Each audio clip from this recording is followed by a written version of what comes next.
Buri yeZimbabwe au advocate Fadzai Maire avatori nemoto mburugwa chaiwo nokuti wotsoma aiwa John Mushavha nokuti anga akataura mashoko kuti aiwa bond note aiwa richangoshanda till 30 April avoro ratomira kutoriplacwa nethe new current zig asi pane mashoko avanotaura vakucontradicta haabva asvika nobva muwandira pekumubatira akati aiwa ndo zvinoita vanhu vanoimplementa mitemo kana kuti zvanoimplementa zvinhu vasina kukonzauta vanhu sana pena mashoko ataukuna Fadzai Maire kuti bva wasubscribe like utina on the bell icon nekuti anouya pana achiprovide evidence obva taura mashoko kuti achiti Governor John Mushavha reign of confusion continued today as he made yet another U-turn on his monetary policy statement issued barely a month ago, whereas he had originally announced that the Zimbabwean dollar and the bond notes would circulate until 30th of April 2024, whereupon they would cease to be legal tender. He now says bond notes and the Zimbabwean dollar will continue to use indefinitely and co-circulate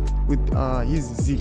What does this mean for banking and business? Nobody knows. Saka panapa anobva komenda pane mashoko aangata anobva ati this is what happens when policies are implemented without consultation and clear thinking. The confusion of mind exhibited since he started does not bode well for confidence. Saka ndowo mashoko ari achibatwa panapa John Mushavha anoti aiwa akati mabond notes maZimbabwean dollars achacirculate kusvika musi 30 April, but izvezvi abva taura rimwe statement achiti aiwa zvava kucirculata zvese pamwe chete nezig saka tikuona kuti aiwa zviri kunzi ava gavheni vanenge vane confusion. Sachimbotudze mafungiro enyu kuti munoti kudii pane mashoko ayakataurwa naFadzai Maire. Aiwa pinai mucomment section medu mutudze mafungiro enyu. Musangano subscribe like chinotina on the bell.